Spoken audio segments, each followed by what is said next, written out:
예, 안녕하십니까. 니카라과 임상순 선교사입니다.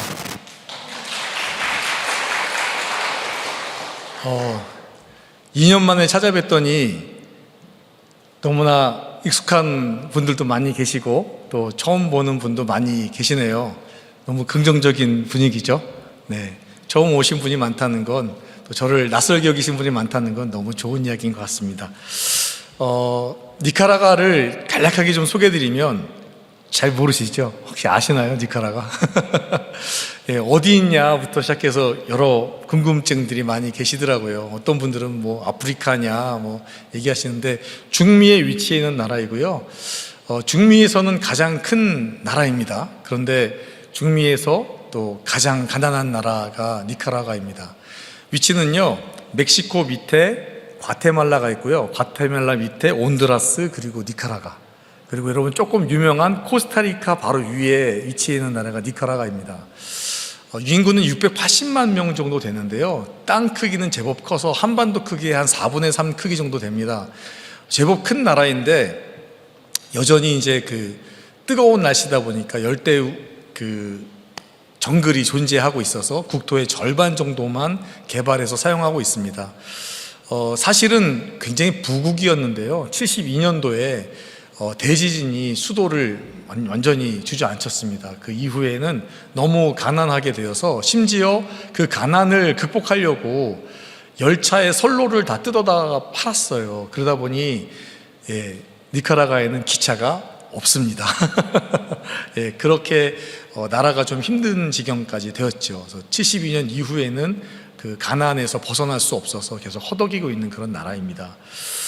네, 그곳에서 이제 또 여러 교회들의 또 하나님의 또 보내심을 받고 또 새로운 영혼들을 만나고 또 하나님의 마음을 함께 나눌 수 있어서 얼마나 복되고 귀한 시간을 보내고 있는지 모르겠습니다. 네, 니카라과 이야기는 이 정도 좀 하고요, 또 차차 좀 풀어가도록 하고요. 여러분도 혹시 그림 보는 거 좋아하시나요? 저는 그림 보는 거 좋아하는데요, 특별히 다른 그림보다 좀 이렇게 기형적인 그림들, 그러니까 다시 말해서 사진처럼 선명한 그림이 아니라 작가에 의해서 다시 한번 재해석되어지고 다시 이렇게 재결합된 그림들 같은 거 있잖아요. 그런 그림 보면 참 막 이렇게 몸에서 열정이 막 깨어납니다.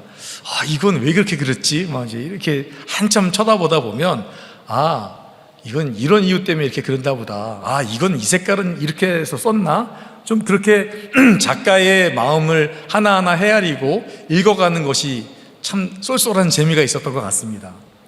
뭐 그림만 그런 건 아닌 것 같아요. 글과 또 문장에서도, 글에서도, 말에서도 우리가 그 숨겨져 있는 여백을 찾아내는 재미가 참 좋습니다. 그래서 어떤 이는 이렇게 말합니다. 책을 깊이 읽는다는 건 문장과 문장 사이에 숨겨져 있는 뜻을 찾는 것, 그게 정말 그 책을 깊이 읽는 것이다 라고 이야기를 하는 거죠. 그래서 뭐 그림 다 그렇게 되는데요, 여러분 그런 예가 있어요.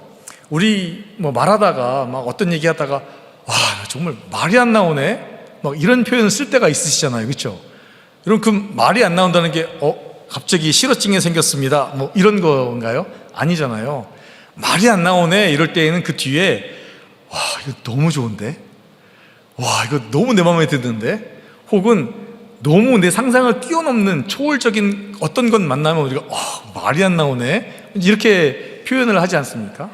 그러니까 우리가 문장과 문장을 좀 깊이 본다는 것은 그 사이에 있는 숨은 뜻을 잘 헤아릴 때 우리가 보다 더 그 글과 또 말을 더 깊이 이해하는 데 굉장히 큰 도움이 되는 것 같습니다.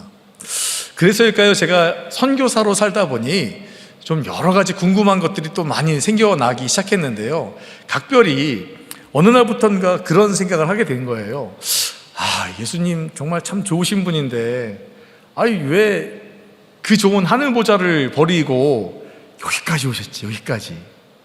그리고 정말 물 구하기도 더 어렵다고 말했던 그 이스라엘의 그 광야로 왜 오셨을까? 아, 왜 이렇게 힘드실까? 제가 이렇게 말씀드리는 이유는 저 또한 이제 선교지라고 하는 전혀 낯선 곳에 가니까요, 그 마음이 더 이해가 되는 거예요.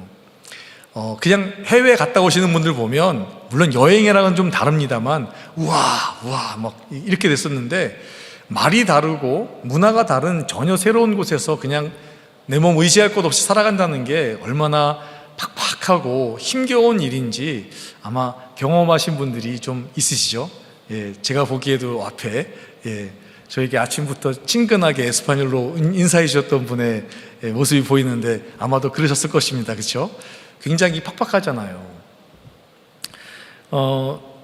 제가 이제 이렇게 예수님 왜 구원을 위해서 이 땅에 오셨어? 막 이제 이렇게 질문하다 보면 어떤 분들은 이제 그렇게 말하시겠죠. 아유, 저 선교사님 저 간 많이 떨어지셨네.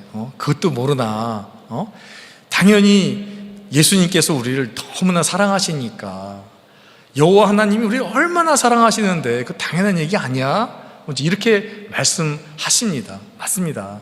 예수님의 그 사랑을 떼어놓고는 설명할 수 없습니다만, 그러나 우리가 좀 더 차근차근히 어떠한 연고인지 또 어떠한 사랑의 깊이와 넓이인지 헤아려 보는 시간을 통해서 우리의 신앙이 다시 한번 한 뼘 더 도약하는 그런 시간이 되었으면 좋겠습니다.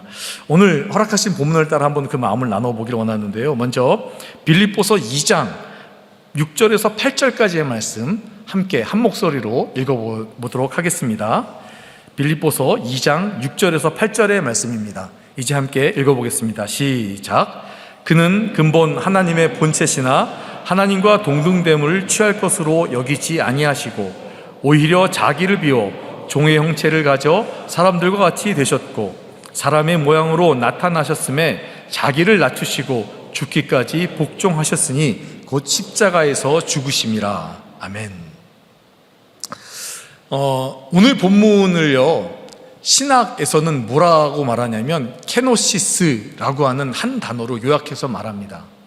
케노시스 본문 이렇게 말하는데, 또 헬라어가 나왔다고 해서 긴장하지 마십시오. 헬라어 케노시스가 의미하는 바는 매우 단순합니다. 자기 비움, 내려놓음, 이 뜻이 케노시스입니다. 왜냐하면 오늘 본문에 나와 있던 것처럼 그는 근본 하나님의 본체이시나 하나님과 같으신 분인데, 저 하늘에 계실 분이 자기의 권리를 다 내려놓으시고 이 땅에 오셨으니 자기를 비우셨다는 거죠. 자기를 내려놓으셨다는 거죠. 자기를 내려놓고 자기를 비운다는 것은 여러분, 나를 좀 떠나서 보지 않으면 가능하지 않은 얘기예요. 나를 초월하지 않고 여전히 나를 붙잡고 있는다면 우리는 자기의 감옥에서 결코 벗어날 수 없습니다. 그런데 나를 좀 초월해서 나를 볼 수 있는 그 어느 시점에서 우리는 좀 더 넓은 마음을 가지고 나를 좀 내려놓을 수도, 나를 좀 비울 수도 있는 시간이 가능하다는 거죠. 그런데 상상하는 자기 비움과 예수님의 비움은 너무 거리가 먼 것 같습니다. 왜냐하면 너무 엄청난 일이니까요. 하늘 보좌를 버리시고 하나님 아들이라고 하는 그 특권을 다 내려놓으신 것도 너무너무 위대하신데, 예수님이 이 땅에 오셔서 사람들과 같이 되시기 위해서 예수님은 태어날 곳이 없으셨어요. 예수님의 부모님은 예수님을 낳기 위해서 이곳저곳을 찾아다니다가 급기야는 여관의 말 눕는 곳에 동물이 먹는 그 밥그릇 위에서 자기의 그 갓난 몸을 누이셔야 할 만큼 예수님은 모든 걸 다 내려놓고 오셨어요. 우리는 벌써 아이가 생겼어요 라고 하면 가장 좋은 것 준비하려고 막 예비하잖아요. 베네쪽 오리 만들고, 그죠? 준비한단 말이죠. 예수님 아무 준비 없이 오셨습니다. 가장 낮고 천한 자리에 오셨다는 것, 가장 낮고 천한 자에 있는 자들의 모든 삶을 이해하시기 위함이고요, 가장 낮고 천한 자리에 임하셨다는 것, 결국 이 세상의 모든 질고와 아픔과 고통과 신음에 있었던, 어쩌면 인생의 구렁텅이에 있었던 사람들을 불러서 하늘에 속한 사람으로 불러내기 위해서 예수님 이 땅에 오셨습니다. 이쯤 되니까 질문이 점점 더 활성화되는 거죠.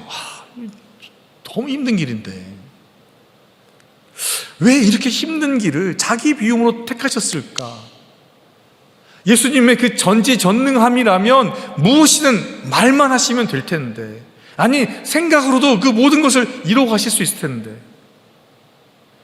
여러분, 우리 하찮은 피조물에게도 하나님 아버지께서는 자유의지를 주게 하셨어요.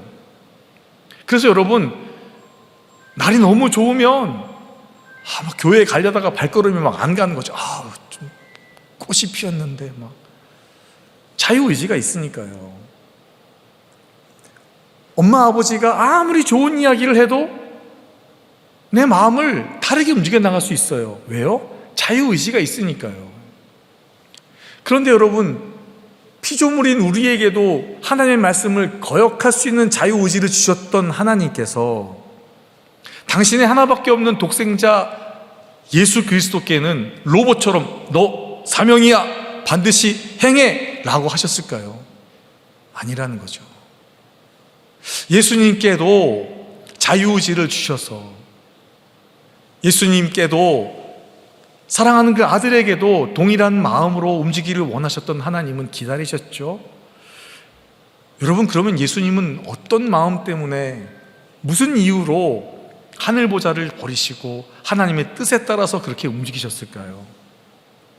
저는 예수님의 이 위대한 성품이야말로 이 하나님의 구원 사역을 충분하게 가능하게 하시는 자기 비움으로 연결됐다고 생각합니다. 그 예수님의 위대한 성품이 뭐냐 하면 바로 공감하는 거죠. 예수님께서는요, 이 땅에 내려와서 사시는 동안에 당신과 무관한 사람이 한 사람도 없으셨어요. 그래서 세리들과 친하게 지내고 창녀들과도 친하게 지내고 죄인들과 함께 술자리를 나눠 마시고 밤을 새도록 이야기를 나누셨습니다. 심지어는 가늠하다가 그 자리에 잡힌 여인에게도 예수님은 그냥 지나치는 법이 없었습니다. 그 여인을 쳐다보시고 땅에 글씨를 쓰시면서 나도 너를 정죄하지 않는다라고 그의 마음을 먼저 살피시고 읽으셨던 분인 거죠. 그러기에 예수님은 당신의 친구로 했던 나사로의 죽음 앞에서 예수님께서는 정말 무너지는 마음으로 통곡하시면서 나사로를 부르시죠. 나사로야, 나오너라. 예수님께는 이처럼 하찮은 사람들, 아니 무관한 사람이 한 사람도 없다라고 할 만큼 모든 사람과 공감하시고 모든 사람과 연대하시기에 충분하셨던 분입니다. 그런데 여러분, 예수님의 바로 이 마음은요, 우리의 하나님 아버지 여호와 하나님의 마음과 꼭 일치합니다. 여러분, 유대인들이 그 정체성을 찾기에 충분하다고 여기는 출애굽기를 보십시오. 출애굽기야말로 큰 구원의 이야기, 바다를 건너 그들을 새로운 백성, 새로운 젖과 꿀이 흐르는 땅으로 이끌어내는 구원의 기적의 이야기죠. 그런데 그 출애굽기 2장에 보면 하나님께서 왜 그들을 구원하시게 되는지를 이야기합니다. 애굽에 내려가 산 지 430년, 이스라엘을 알지 못하는 왕이 나타나 그들을 괴롭히기 시작합니다. 수많은 노역과 그들을 더 어렵게 하는 멍에를 짊어지우게 되었으니 이때 백성들이 도탄에 빠지죠. 이스라엘 백성들은 하나님 앞에 울부짖었습니다. 이때 성경은 기록합니다. 내가 그들의 고통을 보았고 내가 그들의 시름을 느꼈고 내가 그들의 아픔을 이해하노라. 여러분, 그래서 하나님께서는 바로 모세와 같은 선지자를 예비하셔서 그들을 구원하실 계획을 갖기 시작하시는 거예요. 하나님 아버지의 마음이 바로 그 공감의 마음이라는 거죠. 사랑하시는데요, 어떻게 사랑하시냐면 깊이 공감하실 만큼 사랑하신다는 거예요. 청춘 남녀가 만나 사랑해 사랑해 해서 그저 그냥 형이상학적으로 매우 추상적인 이미지로 사랑해가 아니라 깊이 공감하실 만큼 사랑하셨다는 거죠. 찾아봤습니다. 공감 무엇일까? 사전에 보니 공감하니 이렇게 돼 있습니다. 남의 감정, 의견, 주장 등에 대하여서 자기도 그렇다고 느끼는 그 느낌과 기분, 상태, 여전히 지금도 느낀다는 거예요. 한 번 느끼고 마는 것이 아니라 여전히 똑같이. 따라서 타인의 그 독특한 고유한 그 슬픔과 기쁨과 그 모든 그 감정을 그냥 있는 그대로 항상 느껴주는 것, 그게 바로 공감이라는 거죠. 예수님은, 우리의 만왕의 왕이신 하나님은 저와 여러분을 그렇게 공감하시는 줄로 믿습니다.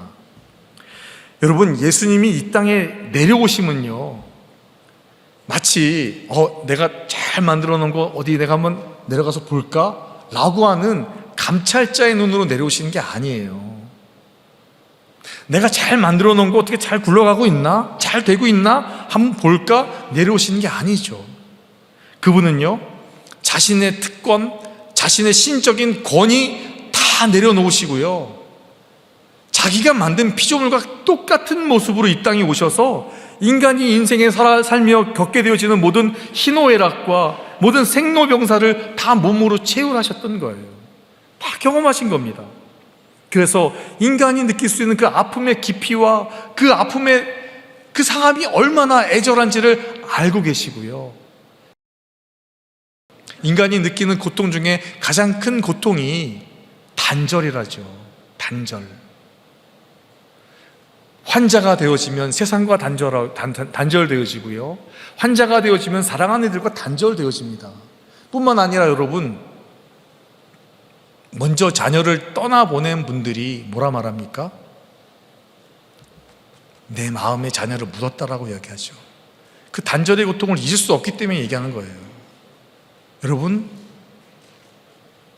우리의 여호와 하나님께서 당신의 아들을 떠나보내는 단절되는 고통을 이미 겪으셨어요.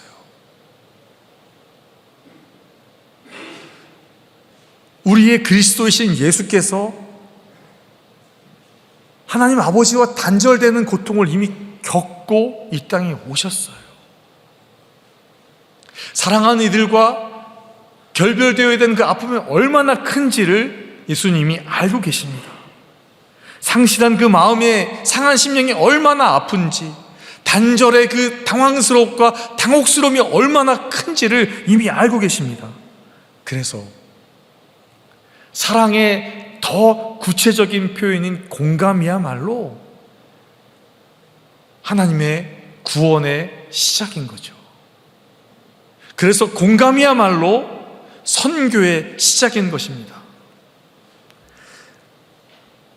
아메리카 인디언 속담 중에 제 뒤통수를 탁 치는 것 같은 굉장한 문장을 발견했습니다.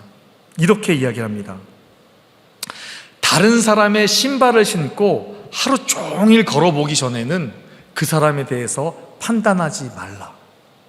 이게 아메리칸 인디언들의 속담이에요.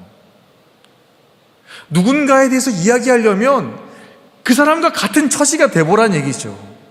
잠시가 아니라 적어도 하루라고 하는 시간만큼 그와 똑같은 감정을 겪어보고 나서 그에 대해서 이야기하라는 거예요. 다른 이의 아픔, 기쁨, 그 감정을 더불어서 헤아려서 그와 함께 경험해보지 않고서는 진심으로 그를 이해할 수가 없는 법인 겁니다.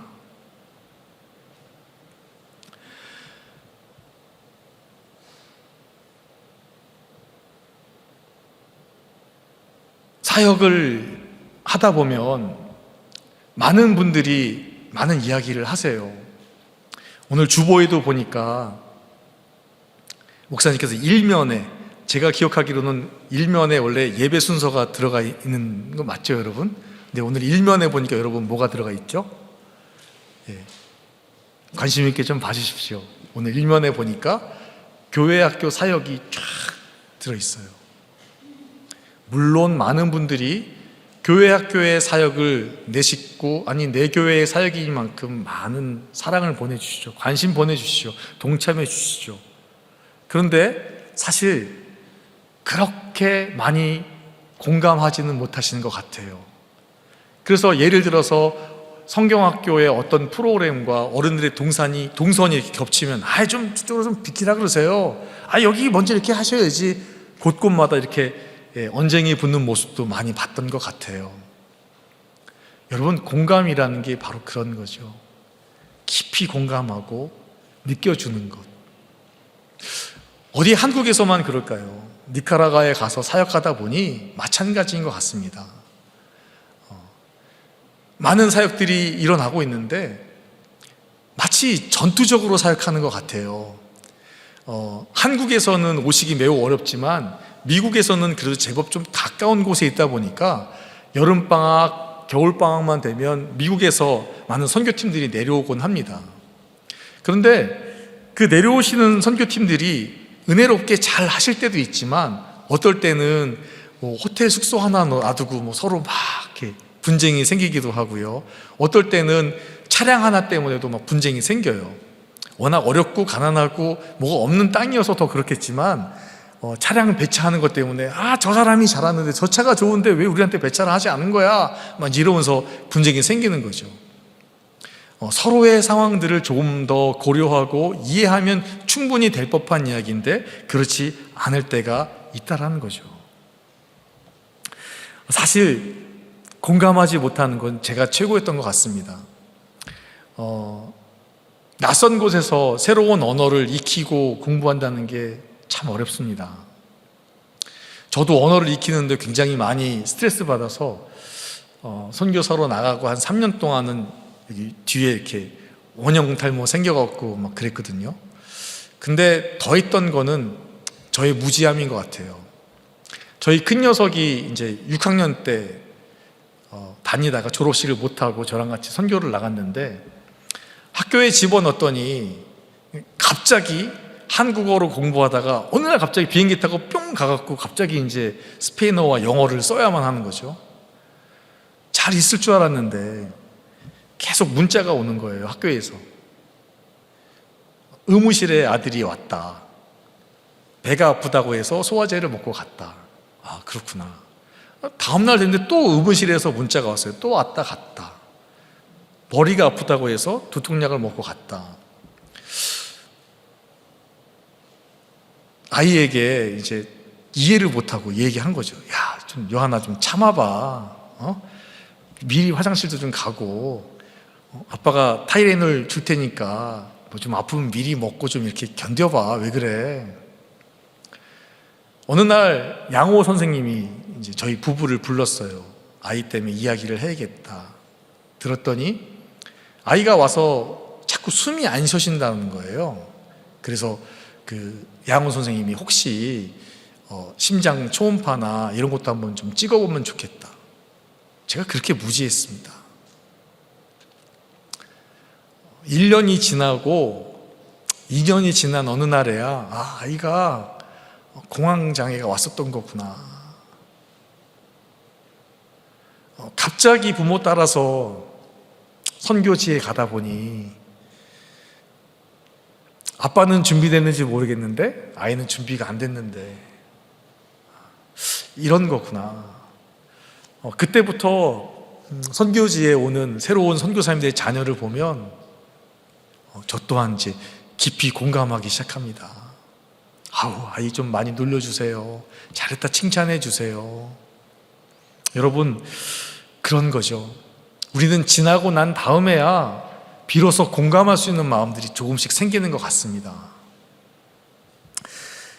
예수님의 구원 사역은 바로 그렇게 그 모든 대상과 그들의 아픔과 그들의 신음을 알고 기억하시고 거기서 시작하셨어요. 그렇기 때문에 여러분, 우리가 성숙한 그리스도인이 된다는 것은 예수님을 점점 닮아가는 사람을 말하잖아요. 여러분, 그러면 신앙이 성숙한 사람은 어떤 사람입니까? 예수님처럼 누군가를 더 공감할 수 있는 사람, 그 사람이 정말 성숙한 그리스도인이라는 거죠. 저는 분명 기억합니다. 길가의 교회에 제가 2013년도에 사역을 시작했어요. 지금은 저희가 꿈에 그리던 이렇게 멋진 강당에서 예배를 드리고 있지만 이전에는 여호수아홀에서 예배를 드렸습니다. 눈이 오면 일단 또 염화칼슘을 뿌리고 또 성도들을 맞이할 준비를 해야 되고 하는데 앉아 계시는 우리 집사님들이 참 많이 도와주셨거든요. 아침 새벽부터 나와서 막 이렇게 땀방울을 흘리면서 막 연막칼슘 뿌리고 있다 보면 집사님들 와서 막 몸을 밀치세요. 아이 들어가요 목사님. 예. 그만큼 많이 공감해 주셨던 분들, 그러니까 우리 길가의 교회는 참 많이 성숙한 예수님 닮은 분들이 많이 계셨던 교회라는 거죠. 여전히 그러시죠 여러분? 네. 네. 우리가 점점 예수님을 닮아간다는 것, 이런 성숙한 마음을 더 많이 우리 안에 채워 넣었으면 좋겠습니다. 사도 바울도 그래서 고린도전서에서 그렇게 말하죠. 만일 식물이 내 형제로 실족하게 한다면 나는 영원히 고기를 먹지 아니하며 내 형제를 실족치 않게 하겠습니다. 여러분, 그리스도인이 된다는 것은 나만 알던 사람에서 이제는 남을 향한 사람, 심지어 사도 바울은 그렇게 말하네요. 내 형제를 위해서라면 내 먹는 음식도 내가 마다하고 조절해서라도 그의 형제됨을 인정하겠습니다 라고 말하는 거죠. 여러분, 이런 결단과 실천이 바로 자기 비움이고 주님의 마음을 품는 과정입니다. 어려워 마십시오. 우리에게도 희망이 있습니다. 한국 가정은 매우 가부장적이잖아요. 그렇죠? 특히 우리 아버지들이요. 저도 그렇거든요. 왜 그렇습니까? 가정을 잘 지키기 위해서 질서를 중요시하고요, 그 권위를 탁 옷 입고 가정을 다스리기 위해서 그렇습니다. 근데 그렇게 무뚝뚝하고 권위적이었던 아버지들이 막 무너져 내리는 때가 있습니다. 언제일까요? 가정에 새 생명이 태어나면요, 직계가 아니라요, 손주 말이죠. 손주. 야, 손주가 태어나면 할아버지들이 아기 앞에 가서 뭐부터 하시는지 아세요? 잼 건지. 예. 막 아기들 앞에 막 재롱을 보여주시는 거죠. 그렇게 권위적이었던 아버지였는데, 저희 아버지도 그러셨거든요. 예. 막 까꿍도 아기보다 어른들이 더 많이 하시잖아요. 예. 그렇게 바뀝니다. 왜 그렇습니까? 내려놓고 나를 비워야 채울 수 있으니까요. 나를 내려놓고 다시 한번 가정에 충만한 사랑을 채워가는 거죠. 여러분, 우리에게 희망이 있습니다. 하나님은요, 본래부터 세상에 가장 연약한 존재들을 찾으시고 사랑하셨던 분이세요. 유대인들을 우리가 히브리 족속이라 부르잖아요. 히브리라고 하는 뜻이 무슨 뜻인지 아십니까? 히브리라고 하는 뜻의 원래 어원은 먼지 풀풀 나는, 이런 뜻이에요. 그 단어가 바뀌어서 이방인, 그 이방인이라는 것이 바뀌어서 히브리 족속으로 고착화 된 거죠. 아브라함이 먼지 풀풀 날리게 이방인으로서 가나안 땅에 도착했어요. 신발이 헤어지도록 티끌 같은 존재로 그곳에 왔어요. 아이고, 저 사람 먼지 좀 떨고 오지, 그런 사람들이었어요. 여호와 하나님은 티끌 같은 존재를 가볍게 여기지 않으셨습니다. 여호와 하나님은 가장 연약한 존재들, 이 세상에서 티끌같이 여기고 먼지같이 여겼던 바로 그 사람들을 찾아 사랑하셨고, 너는 내 아들이라고 말씀하셨던 바로 그 하나님이시죠. 따라서 여러분, 우리가 이 땅에서 연약한 존재들을, 티끌 같은 존재들을 함부로 대하는 것은 하나님의 마음을 품는 것이 아니죠. 예수께서 이 땅에서 모든 연약한 존재들, 티끌과 같은 존재들과 이웃하시고 연대하셨듯이 이제 우리는 예수님을 대신해서 그 품이 되어줘야 합니다.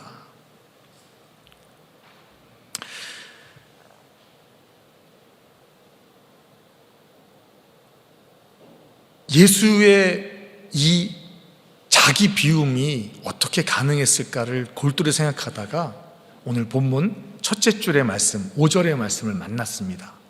이 말씀이 저에게 열쇠가 되어서 해결할 수 있는 단서가 되었는데요, 우리 함께 5절의 말씀 함께 한 목소리로 읽어보겠습니다. 빌립보서 2장 5절의 말씀 이제 함께 읽도록 하겠습니다. 시작. 너희 안에 이 마음을 품으라. 곧 그리스도 예수의 마음이니. 아멘. 말씀을 준비하면서 분명 비우셨다, 내려놓으셨다라고 하는 것은 동사인데 이 행동이 어떻게 가능하게 되었지를 놓고 막 고민을 했어요. 하나님 어떻게 된 거죠? 근데 이 마음을 품으라. 먼저 이 마음을 품으라고 돼 있어요. 무슨 마음일까요?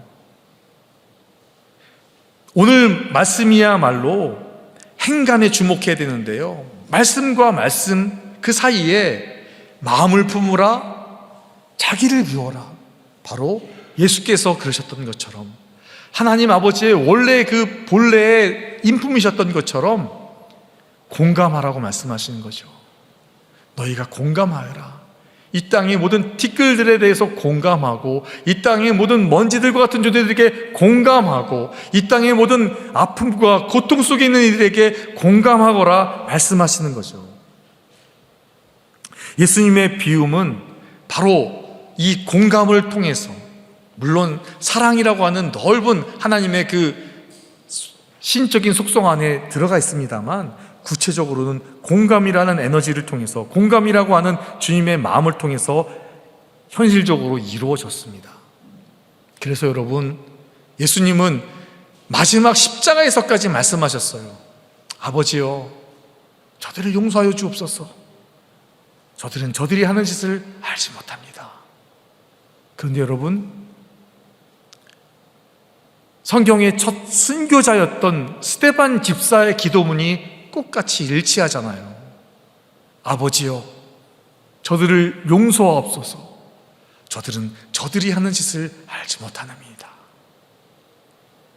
십자가에 달리시며 피 흘리셨던 주님이 그렇게 기도하셨듯이 돌을 맞으며 내 생명이 곧 십경에 달려있던 스데반 집사마저도 하늘을 향해 같은 기도를 토해냅니다.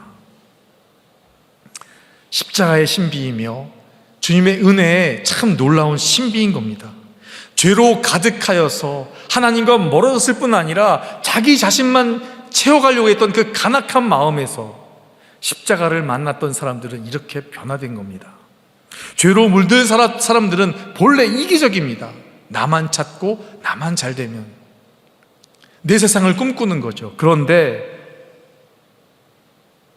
십자가를 통해 예수를 만난 이들은 이제 이타적인 마음으로 변화되어서 내가 아닌 공동체를 위해, 내가 아닌 다른 누군가를 위해 손 내밀어 줄 수 있는 존재로 바뀌는 겁니다. 나밖에 모르던 사람이 먼저 그 나라와 그 의를 구하는 존재로 바뀌는 것, 이것이야말로 십자가의 신비입니다. 오늘 본문은 설명해 주고 있죠.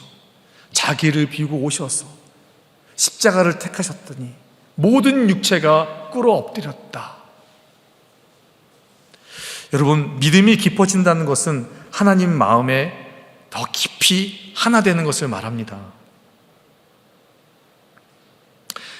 하나님 마음에 충만한 사람은요, 어느 곳에서나 행동을 할 때에도, 성경을 볼 때에도, 책을 보다가도, 드라마를 보다가도 하나님의 마음을 깨닫고 그 마음에 공감하게 되어 있습니다. 성경에 하나님을 따르고 하나님의 마음을 대변했던 수많은 이들이 기록되어 있어요. 수많은 이름들이 등장하지 않습니까? 여러분, 하나님의 마음에 깊이 공감하고 하나님의 마음을 따르시면서 하나님께서 여러분의 이름을 떠올릴 때마다, 그렇지, 내 마음에 공감되어진, 나로 말미암아 세상을 복되게 공감시킨 이들이 바로 너희지 라고 하나님의 뇌리에 기억되어지시는 여러분 되시기를 예수님의 이름으로 축원합니다. 하나님께서 공감하시고 비우셨습니다. 누구를요? 저를요. 그리고 이제 우리에게 하나님과 함께 공감하자고 말씀하십니다. 그래서 오늘 설교 제목을 하나님께서 그리고 하나님과로 붙잡아 봤습니다. 하나님께서 공감하십니다. 그리고 하나님과 공감하셔서 하나님 원하시는 모든 육체가 주를 알 때까지, 땅의 끝이 여호와께 돌아오는 그날까지 여러분의 손과 발, 여러분의 섬김과 여러분의 기도를 통해서 온 땅이 하나님의 나라로 임하시기를 간절히 기도합니다. 다른 이의 처지를 깊이 이해하고 공감하는 마음이 많아질수록 이 땅은 하나님의 나라가 될 줄로 믿습니다. 우리를 두렵게 하고 우리로 말미암아 한 치 앞도 못 보이는 우리의 앞에 그 불확실함에 덜덜 떨게 하는 것이 아니라 세상이 아무리 짙게 어두워질지라도 그 공감의 마음을 가지고 세상을 불밝히며 주님과 함께 주님의 이름을 찬미하며 나가시는 길가의 교회 모든 교우분들이 되시기를 날마다 기도하겠습니다. 네, 말씀을 맺기 전에 제가 그동안 어떻게 사역하고 있었는지 한 5분 정도 영상을 좀 담아봤습니다. 영상을 통해서 여러분 좀 함께 봐주셨으면 좋겠고요. 영상 후에 허락하신다면 잠깐 저희의 은밀한 기도 제목을 좀 함께 여러분과 나누고 기도하고 오늘 말씀을 맺었으면 좋겠습니다. 잠깐 영상 함께 보시도록 하겠습니다.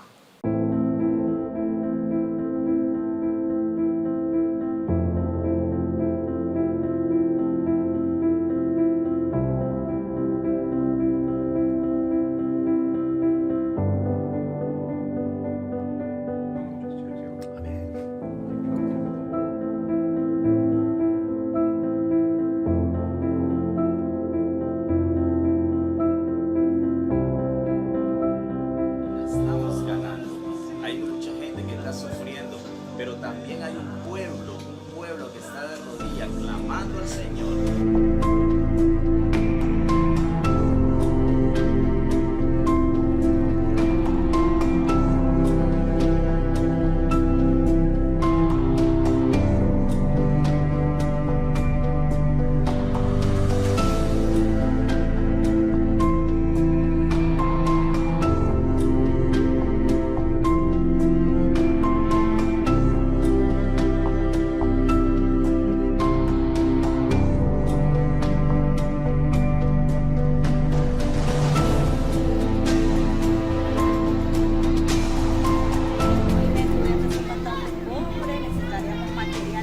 Porque no tenemos, no contamos con libros, cuadernos, lápiz.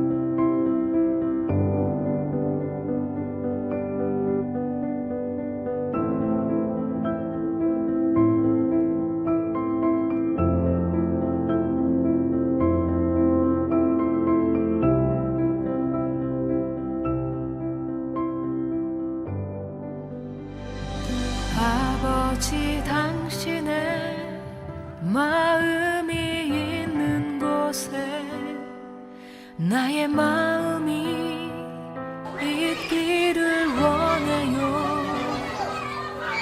아버지 당신의 눈물이 고인 곳에 나의 눈물이 고이길 원해요. 아버지 당신이 바라보는 영혼에게 나의 두 눈이 향하길 원해요. 아버지 당신이 울고 있는 어두운 땅에 나의 두 발이 향하길 원해요.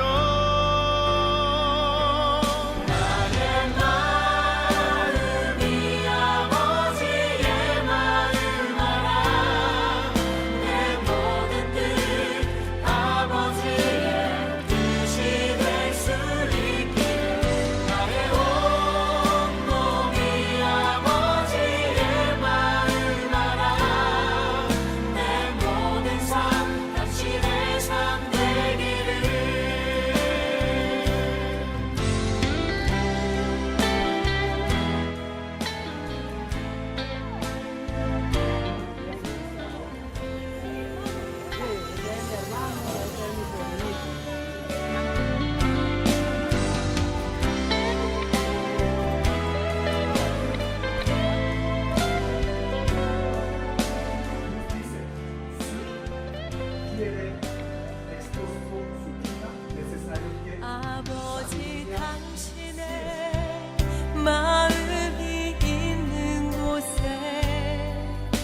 나의 마음이 있기를 원해요. 아버지 당신의 눈물이 고인 곳에 나의 눈물이 고이길 Me gusta 원해요. y lo interesante es que le 아버지 당신이 바라보는 영혼 agradecemos a la familia de Pastor Caleb por ser nuestros amigos. Esta agua es de mucha bendición para las familias pobres, para las familias que necesitan. 당신이 울고 있는 어두운 땅에 나의 두 발이 향하길